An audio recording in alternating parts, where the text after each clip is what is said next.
The Blue Jays offseason is changing, and it might not be what we all thought it was going to be. What's up, everybody, and welcome back to the channel. In this video, we're going to be looking at some Blue Jays catching trade updates, as well as a potential new direction that the Blue Jays, are taking this offseason. Before we get into all of it, though, please make sure to like and subscribe. We post daily MLB content, so I promise you won't regret it. All right, guys, let's get into the video. So at the beginning of this offseason, it kind of felt like a surefire thing that one of the three Toronto Blue Jays catchers was going to get traded. We got news that they were actively shopping them, which made sense because those three Blue Jays catchers are really good and they all deserve a starting role. We also had tons of holes at the beginning of this offseason, and addressing one of them through trade, that would also make sense too. That whole narrative of the Blue Jays trading a catcher, though, that could all be changing. Some news recently surfaced that the Blue Jays were looking to trade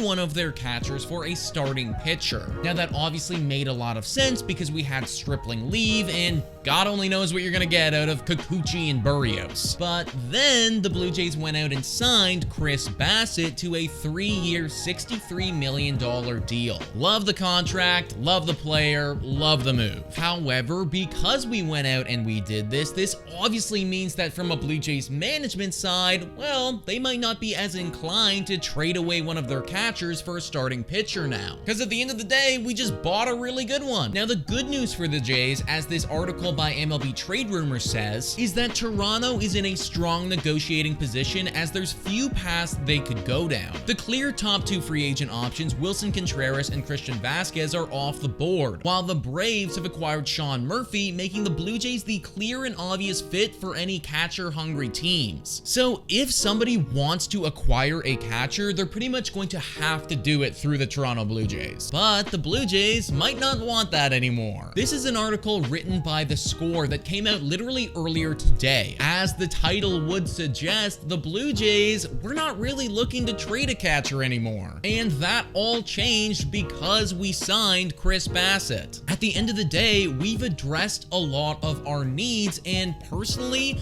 I don't know if trading a catcher at this point would actually help the team or hurt them. I honestly think what's happening is that the Blue Jays, they walked into the offseason and they thought, we're gonna trade a catcher. They got on the phone, they had a few conversations, but they weren't really getting the deal that they wanted. So what they did instead was they started looking at the free agents. They go out, sign a few of them, and what do you know? Not as many holes on the team anymore. And because there isn't as many holes on the team, there's no real rush or need to trade one of these catchers unless you're getting a crazy deal. Now, just because the Blue Jays aren't going to trade a catcher maybe this offseason, that doesn't mean that we're never going to do it. I think that probably the best solution right now is if you're not getting the deal that you want today, wait a little bit. Walk into next year with the team that you have right now, see what your holes are, figure out what's working, what's not working, and then come trade deadline, boom, now you got a catcher and you can ship them off for something else. Maybe the Kevin Kiermaier experiment isn't working, or we need a new starting pitcher. You still have that ammunition of a catcher come trade deadline to go out and to do that. And honestly, that's where I think the management is at as well. So don't be surprised if we walk into next season with all three catchers on the team. But guys, let me know what you think about these Toronto Blue Jays updates and trade rumors. I'd love to hear your thoughts in the comments down below. Also, please hit the like and subscribe button. Thank you so much for watching, and go Jays go.